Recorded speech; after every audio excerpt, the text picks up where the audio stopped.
Caitlin Lawrence, and this is my demonstrative speech on how to make chicken tetrazzini. But first, here's my audience.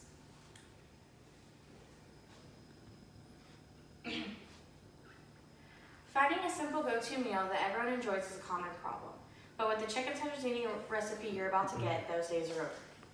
Spending time as a family is an important thing, and what better way to do that than to have a home-cooked dinner waiting on the table for everyone to conversate over and enjoy. My purpose today is to tell you how to make the yummiest and cheesiest chicken tetrazzini that everyone will love.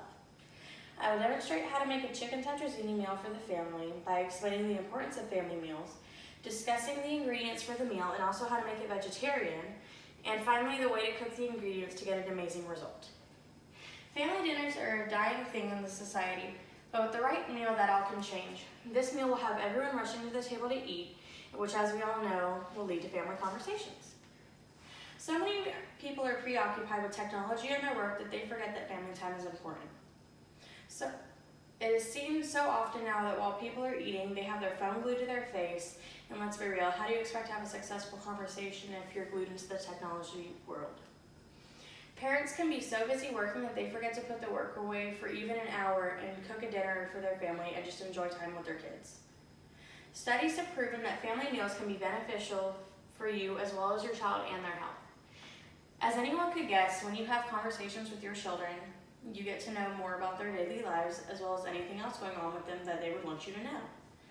In the 2015 Washington Post article, "The most important thing you can do with your kids is eat dinner with them," it states that eating dinner with your children can be beneficial for them by boosting their vocabulary, higher their academic scores, healthier bodies, less teenage rebellion, and a better relationship with their parents.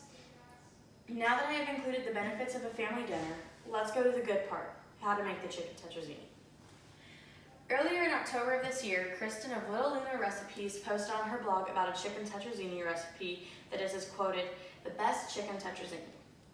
Now I will list out the ingredients needed for the recipe and the portions that come with the ingredients.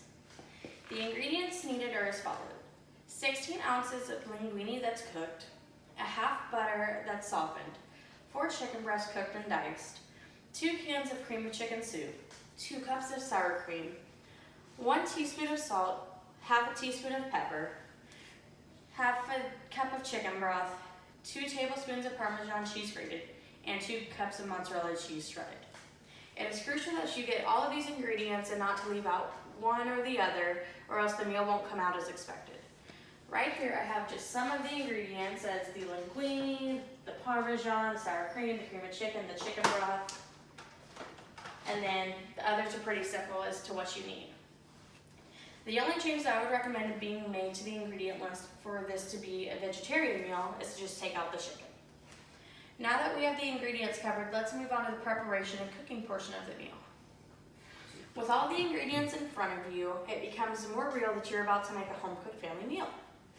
All of the ingredients may look intimidating and you may think that it's going to be difficult to make, but if you follow these simple instructions, it'll be ready to eat in no time. First, but simultaneously, you will want to dice and cook the chicken. It may be seasoned however you like. Start a pot of water to boil for the linguine noodles and set the oven at 350. Once the water is boiling, you will want to put the noodles in for about 12 minutes to get them to a nice tender texture. During those 12 minutes, you'll be able to mix the cooked chicken in a large bowl with the sour cream, butter, cream of chicken, chicken broth, and the cheeses. By the time you have mixed the ingredients in the bowl, your noodles should be done, if not almost done. Once the noodles are to the desired consistency, you will strain them with a strainer and add them to the bowl to the other ingredients to mix it. Once it is all mixed, you'll need to get a 9x13 pan sprayed with vegetable oil to pour the noodle mixture into. When that step is completed, you will then take your cheeses and spread them out evenly on top of the mixture. After you have done all of this, your pan will be ready to go into the oven for 40 to 45 minutes.